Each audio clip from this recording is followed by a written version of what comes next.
আসসালামু আলাইকুম। সুপ্রিয় অষ্টম শ্রেণীর শিক্ষার্থী, আশা করছি তোমরা সবাই ভালো আছো।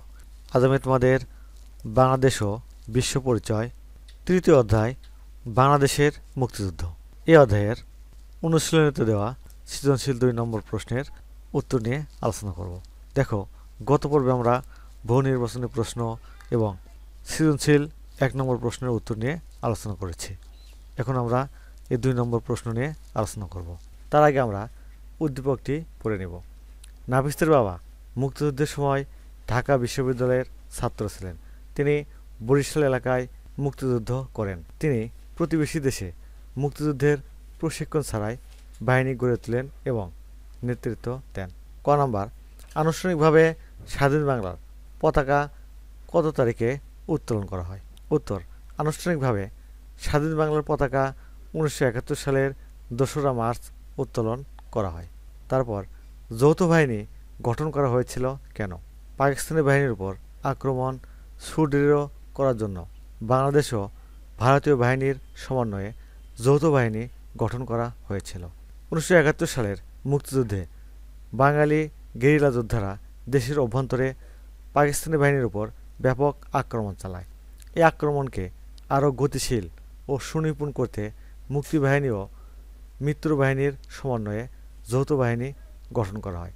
সুপ্রিয় শিক্ষার্থী, ভারতীয় বাহিনীকে মিত্রবাহিনী বলা হয়। তারপর নাফিসের বাবা মুক্তিবাহিনীর কোন সেক্টরের সদস্য ছিলেন? ব্যাখ্যা করো। নাফিসের বাবা মুক্তিবাহিনীর 8 নম্বর সেক্টরের সদস্য ছিলেন। 1971 সালের মুক্তিযুদ্ধের সময় যুদ্ধ পরিচালনার সুবিধার্থে পুরো বাংলাদেশকে 11টি সেক্টরে ভাগ করা হয়। সেক্টরগুলো আলাদাভাবে কমান্ডারদের দ্বারা পরিচালিত হতো। প্রতিটি সেক্টরকে আবার বেশ কয়েকটি সাব সেক্টরে ভাগ করা হয়। মুক্তিযুদ্ধের সময় অন্যতম গুরুত্বপূর্ণ সেক্টর ছিল 8 নম্বর সেক্টর। কুষ্টিয়া, যশোর, ফরিদপুরের অধিকাংশ এবং খুলনা জেলার দৌলতপুর সাতক্ষীরা সড়ক পর্যন্ত এলাকা এ সেক্টরের আওতাভুক্ত ছিল।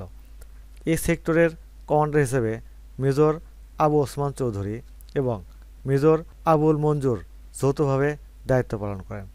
উদ্দীপকে দেখা যায় নাফিসের বাবা প্রশিক্ষণপ্রাপ্ত মুক্তিযোদ্ধা হিসেবে সাতক্ষীরা অঞ্চলে যুদ্ধে অংশ নেন।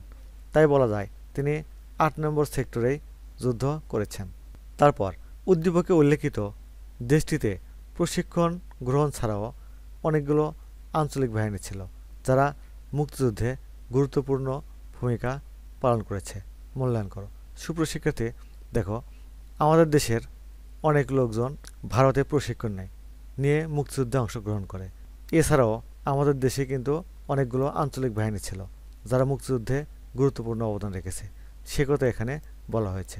চলো, এর উত্তর আমরা আমাদের নোট থেকে দেখে নেব। উদ্দীপকে উল্লেখিত প্রতিবেশী দেশটি ভারত।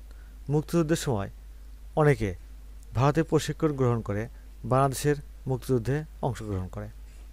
ভারতে প্রশিক্ষণ গ্রহণ ছাড়াও বিভিন্ন আঞ্চলিক বাহিনী মুক্তিযুদ্ধে অবদান রেখেছে। সেক্টর এলাকার বাইরে আঞ্চলিক পর্যায়ে যেসব বাহিনী গড়ে ওঠে তার মধ্যে উল্লেখযোগ্য হচ্ছে কাদেরিয়া বাহিনী টাঙ্গাইল, আফসার ব্যাটালিয়ন ভালুকা ময়মনসিংহ, বাতেন বাহিনী টাঙ্গাইল, হেমায়েত বাহিনী গোপালগঞ্জ বরিশাল, হালিম বাহিনী মানিকগঞ্জ, আকবর বাহিনী মাগুরা, লতিফ মির্জা বাহিনী সিরাজগঞ্জ পাবনা ও জিয়া বাহিনী সুন্দরবন।